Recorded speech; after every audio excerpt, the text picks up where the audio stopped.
Sanju is story of every privileged man-child. Sanjay Dutt biopic has "Boys Will Be Boys" written all over it by Ashika Ravi. When I first watched the trailer of Rajkumar Hirani's biopic Sanju, I was struck by a scene that probably was not meant to stand out as much as it did.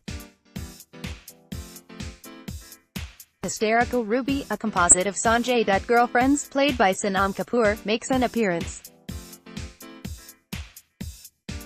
She yells at Sanju, "Where's the bloody Mongol Sutra?" while he dances around in his bathroom half-dressed and fully zonked out on some drug. Sanju had not showed up to his own wedding at the registrar's office. He quickly puts a toilet seat around Ruby's neck to placate her, as one normally does in these situations. In the film, the scene displays a lot more depth than just its sheer absurdity, and we see Ruby break down in despair, a very appropriate reaction considering she has recently dumped her fiancé in pursuit of a half-naked, toilet seat-loving Sanju.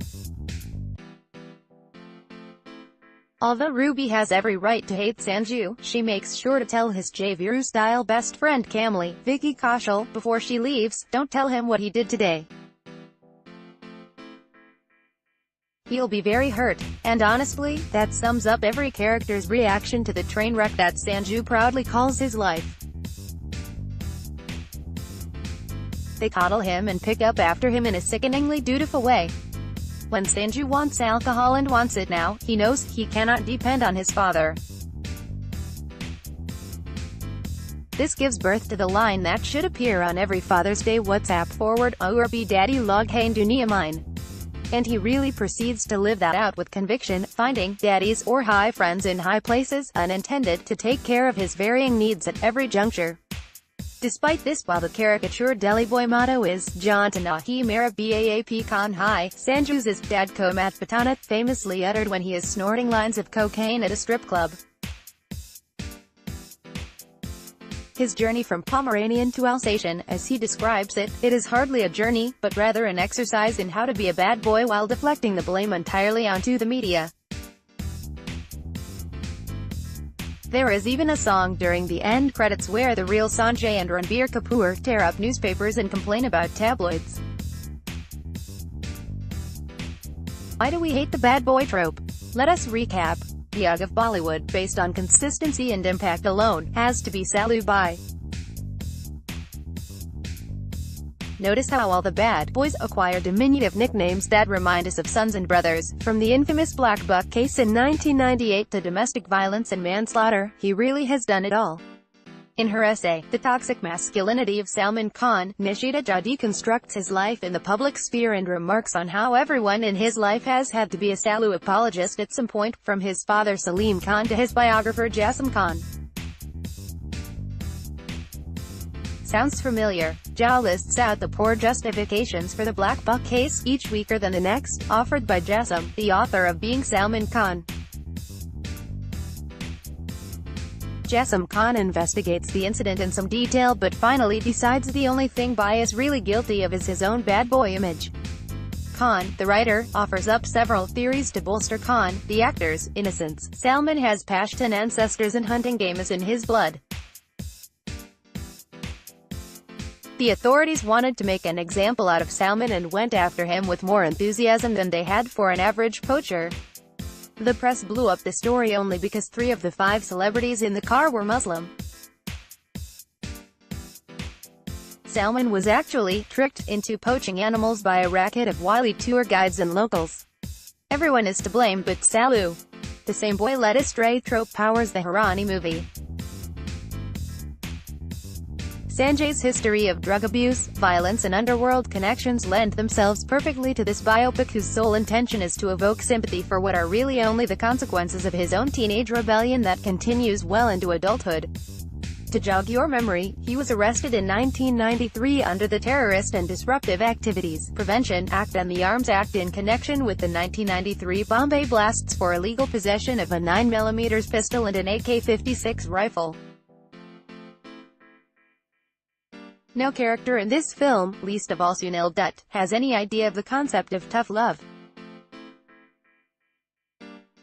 They just take care of this muscly man-child who flounders in the face of the consequences of his actions, even as he makes mistake after mistake.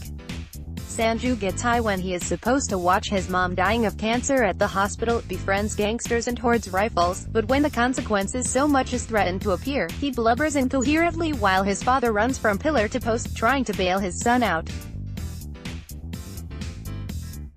No matter what trouble Sanju gets himself into, Kamli and Daddy calmly devise strategies to save him and resume singing old Hindi songs like nothing untoward has happened. What Jassim's biography of Salman and Sanju have in common is that they are both litanies of excuses for the bad behavior of these entitled superstars, which seems to extend to all the bratty sons of MLAs and VIPs who run over police personnel, and think they are protagonists in a Vijay movie. This lack of accountability and boys will be boys mentality is what allows movies like Sanju to be lapped up by audiences as a sob story when it could just as well be the diary of a privileged brat from South Delhi.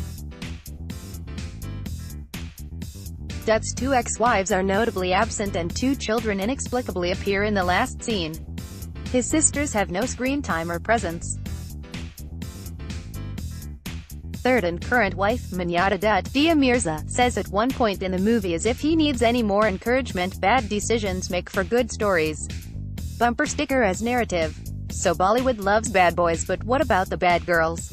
Forget the fact that no female celebrities that we know of have ever dabbled in organized crime or domestic abuse, but even the notorious ones like Rocky Sawant, the guru who was named in a dowry harassment case, are never likely to be the subject matter of a touching biopic that celebrates both their chutzpah and their struggles.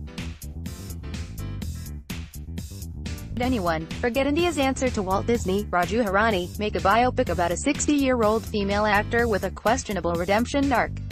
As long as men are the primary players in the film industry, the assumption is that only violence and guns translate well onto screen.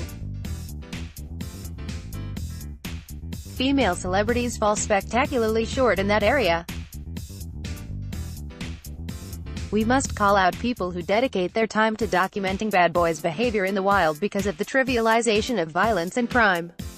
Recently, food writer Helen Rosner wrote about rereading now disgraced celebrity chef Mario Batali's profile by Bill Buford.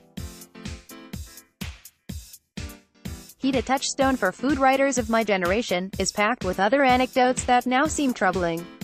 Visiting the book this week, I was appalled that my earlier self, reading Heat a decade ago, hadn't even registered them as reason for concern. Batali says to a waitress at the same meal, "It's not fair I have this view all to myself when you bend over.